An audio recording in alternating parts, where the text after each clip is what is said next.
Morning, guys. I'm back for chapter 6 of Mr. Popper's Penguins. If you remember the last time, Mr. Popper had the handyman come over and drill holes in the door of the freezer and put a handle on the inside, and the handyman thought these were crazy requests.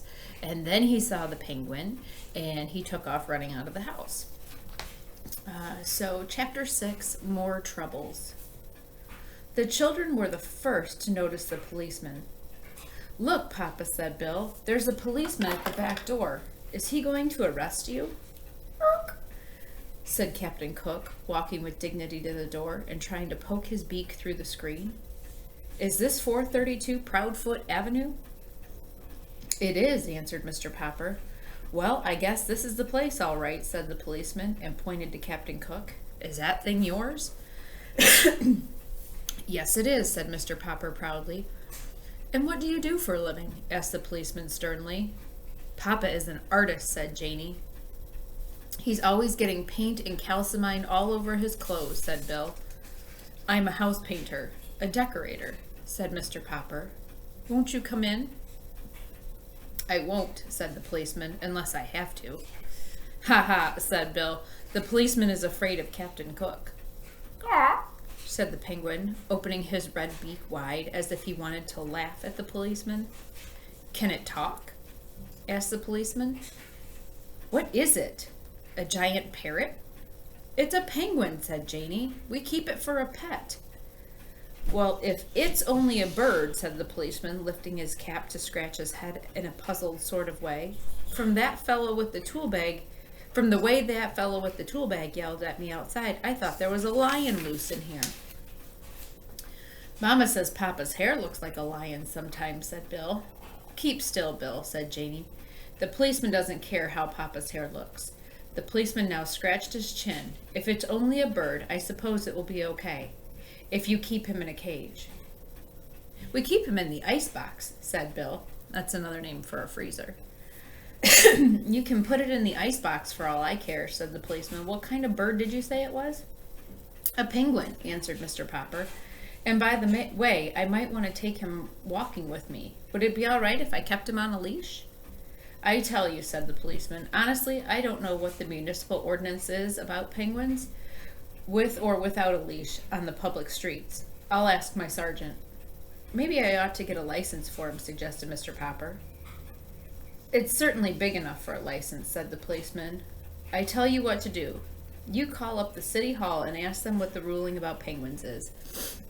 And good luck to you, Mr. Popper. He's kind of a cute little fellow, at that. Looks almost human. Good day to you, Popper. And good day to you, Mr. Penguin."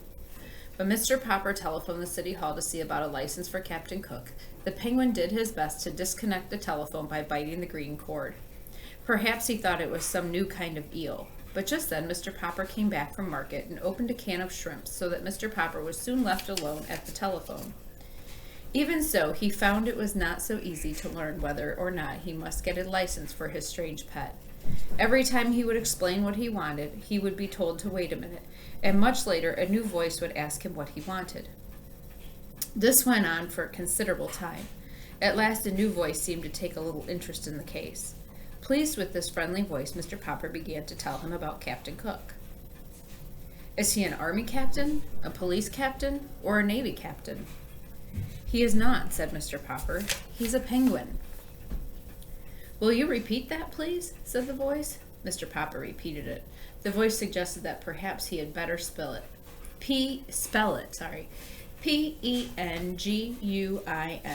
said Mr. Popper. "Penguin."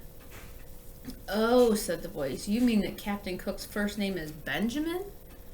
"Not Benjamin. Penguin. It's a bird," said Mr. Popper. "Do you mean," said the phone in his ear, "that Captain Cook wishes a license to shoot birds? I am sorry.